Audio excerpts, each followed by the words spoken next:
Hi, my name is Kat. I'm 23 years old, and this is why I want to be a Balance Athletica leader.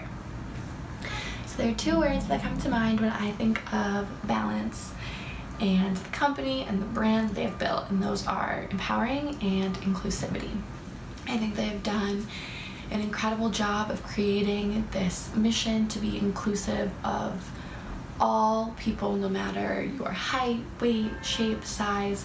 They're creating products in a space where you can feel empowered and confident in your own body.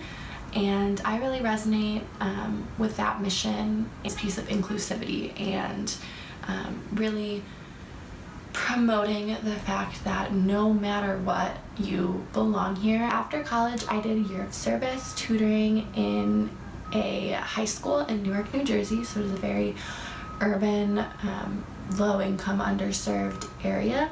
And through that experience, I actually decided I want to go back to school to study public health, and I'm going to share a little bit of my personal statement that I wrote for grad school.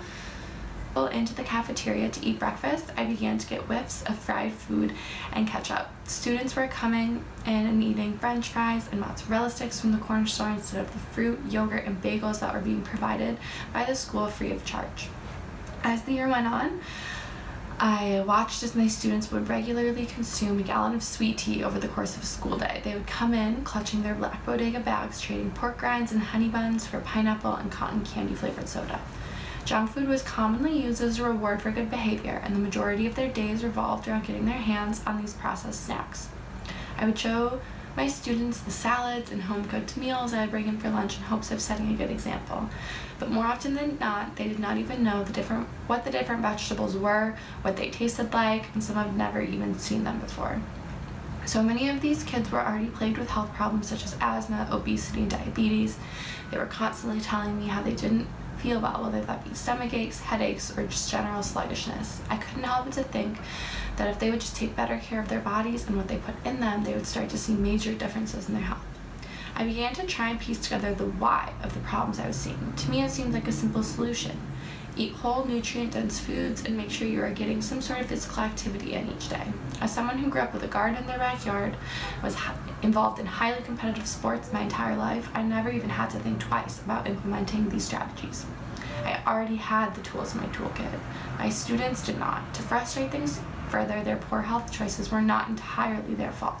While there is a bodega on every corner where you could buy dry goods and cheap snacks, the closest grocery store containing produce was over a mile away, proving inaccessible for the children of parents working multiple jobs, fighting to make ends meet.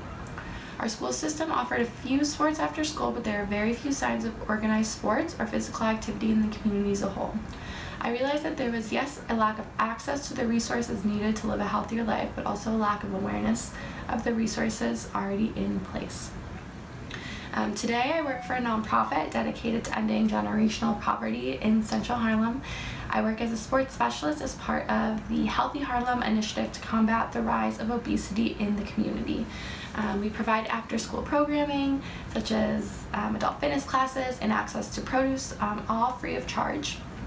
And while I work with kids, kindergarten through high school, there's one group in particular that has really kind of taken a piece of my heart, and this is a group of middle school girls who wanted to work out, were interested in being more active, but were a little bit too scared or shy or embarrassed to kind of put themselves out there. And a kind of weightlifting workout program with them now after school strengthened my passion for just providing that education, those resources, that knowledge to people who wouldn't normally have that.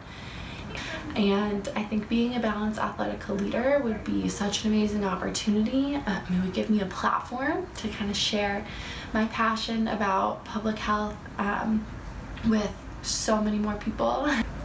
Just being able to promote this idea of inclusivity, both, yes, in the clothes that you're wearing, like Balance does such an amazing job of, but also inclusivity in that health and wellness and fitness and, a healthy lifestyle should be something that everyone has access to and everyone has the opportunity to participate in. So this is how, I think I, fit into that Balance mission of empowerment, inclusivity, and thank you for taking the time to watch this